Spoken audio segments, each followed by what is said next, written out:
의원님께서 관련 내용에 대해 설명하시겠습니다. 네, 주식회사 한강버스 대표이사 김선직입니다. 먼저 한강버스 사고로 시민께 불편과 불안감을 드린 점에 대해서 진심으로 사과드립니다.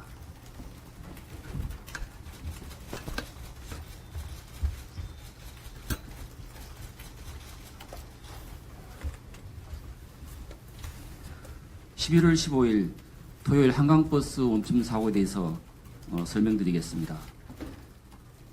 11월 15일 토요일 8시 25분경 잠실 선착장 앞 100m 부근에서 마곡을 출발해서 잠실로 향하던 102호 한강버스가 한강 바닥에 걸려 멈추는 사고가 발생했습니다. 사고 발생 즉시 소방, 경찰, 한강본부 등 유관기관에 신고하였고 119 순환구조대 및 한강경찰대가 출동하여 승객 이동을 시작하였습니다. 9시 14분까지 승객 총 82명을 선착장으로 이동 완료하였고 안전하게 귀가 조치했습니다. 부상자 등 인명피해는 없습니다. 사고 원인에 대해서 한강버스와 서울시 미래한강본부는 선장이 작성한 사고 보고서, 선박 내에 설치되어 있는 CCTV, 한강본부에서 측정한 수심 데이터, 항로 준설 실증 및 지작물 현황 등을 종합 검토하여 사고 원인을 파악해 왔습니다. 현재까지 파악한 사고 원인은 지정 항로를 이탈하여 저수심의 구간에 걸려 있는 것으로 지금 확인되고 있습니다. 당일 한강버스를 운항한 선장은 저수심 구간의 우측 항로 표시 등이 보이지 않아 좌측 녹색 항로 표시 등을 보면서 접안하게 되었고 수심이 낮은 간조 상태여서 선박의 바닥이 강바닥에 얹히게 되었다고 진술하고 있습니다. 추후 해양안전심판원, 관할경찰서, 행안부 등 관계기관의 조사를 통해 정확한 사고 원인이 밝혀질 것으로 예상하고 있습니다.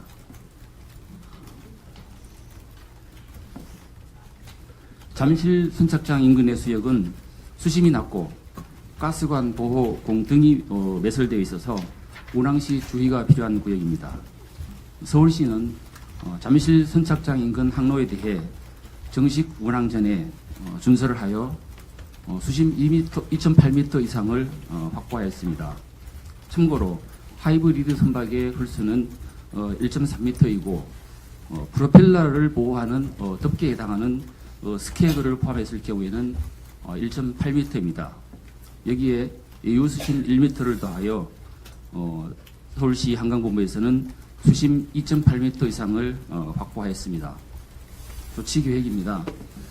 11월 19일 수요일이 되면 한강이 이제 만조 시점이 되는데 수심이 80cm 이상 높아질 것으로 예상하고 있습니다. 그래서 자연 부상할 경우에는 자력으로 이동을 하고 그렇지 않을 경우에는 예인선을 수배해서 작업을 시작할 계획입니다. 당분간 한남대교 남단인 마곡, 망원, 여의도 구간만 부분 운항할 예정이고 한남대교 상류 항로에 대한 안전점검 조치가 완료가 되면 전 구간의 운항을 재개할 계획입니다. 운항의 안전성을 확보하기 위한 점검 계획입니다. 한남대교 상류 항로에 잠수사를 투입하여 소나 스캔을 활용한 수중 탐사를 실시하고 저수심 구간의 토사 퇴적 현황을 확인할 계획입니다. 그리고 선박 운항에 방해가 되고 있는 부유물 및 이물질 제거, 그리고 선장 기관장에 대한 교육, 특히 야간 운항 교육을 강화하여 안전성을 더욱 높일 계획입니다. 네, 이상 브리핑을 마치겠습니다. 다음으로 기자단 질의응답 시간을 갖도록 하겠습니다. 네, 뉴데일리 김승환 기자님. 네, 먼저 사고 지점에 가스관 보호공이 있다고 했는데 이게 가스관 보호하는 거잖아요. 예. 그게 파손되면 위험 상황이 발생할 수도 있을 것 같은데 거기 운영은 계속 하는 건지 아니면 그 보강 작업도 하는 건지가 첫 번째 질문이고요. 또 점검 조치 완료 시까지 중단이라고 하셨는데 이게 사고 원인이 확정되고 결과가 모두 마무리될 때까지 운행을 안 한다는 건지 아니면 자체적으로 보강한 다음에 하겠다는 건지 여쭤봅니다. 그리고 마지막으로 이 사고 전에도 하루 전에 뭐 시동 꺼졌다 이런 기사가 있었는데 이게 그 문제가 저번에 시범 운행할 때까지 발생했던 문제들은 다 한번 공유를 해주셨는데 그 이후 운행하면서 발생했던 문제들까지도 한꺼번에 알려주실 수 있을지 궁금합니다. 예, 먼저 그 가스관은 한국가스공사에 설치한 가스관으로서 아마 영구적으로 설치되어 있는 것으로 저는 이제 파악을 하고 있고요. 예.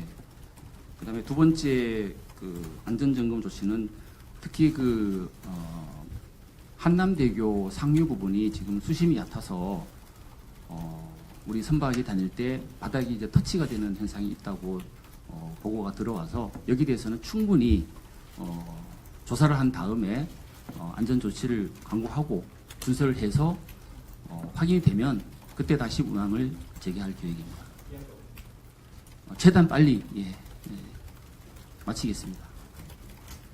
그리고 사고 전 신고 전에 이제 시동 꺼짐 현상이 있었다고 했는데 이거는 그때 아마도 망원 쪽에 선박이 시동이 이제 걸리지 않아서 일어나는 문제인데 이건 바로 저희들이 그 도선장으로 이동 조치를 해서 다시 이제 조치를 한 상황입니다. 예. 사고 내역은 지난번에 저희들이 공개해드렸던 16가지에 더하여 최근에 그 사고 내역을 정리를 해서 말씀드리겠습니다. 네. 네, 대한경제 박호수 기자님.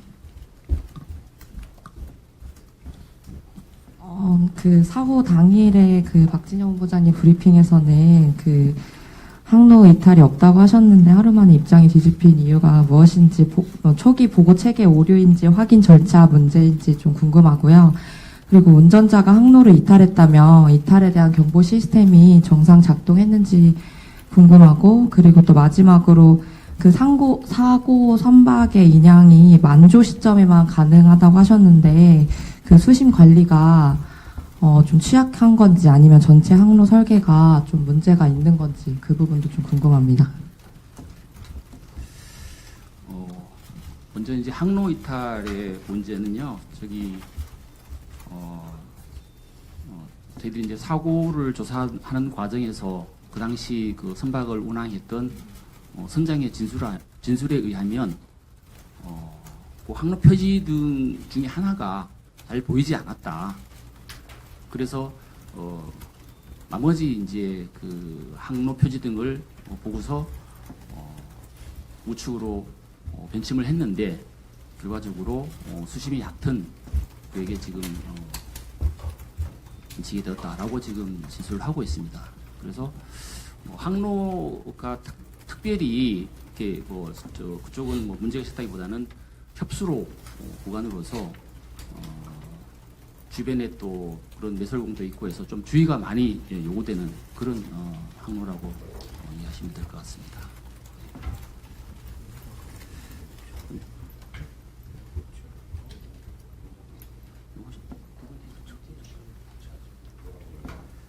두 번째, 죄송한데 두 번째.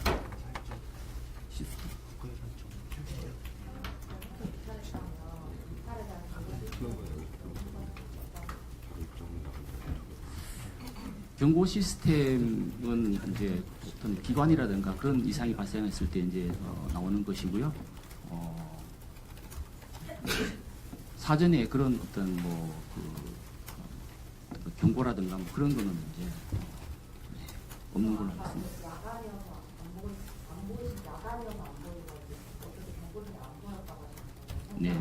네. 거기에 대해서는 안녕하십니까. 그 사업운영본부를 맡고 있는 남동일 본부장입니다. 그 당시의 사고는 저기 배가 잘 보이는데 이게 지금 야간에는 거의 이제 그 전멸이 들어오는 등이 들어오지 않으면 여기 부표가 보이지 않습니다. 그래서 그 당시가 이제 8시 넘은 시간이었기 때문에 실질적으로 선장은 이 앞에 있는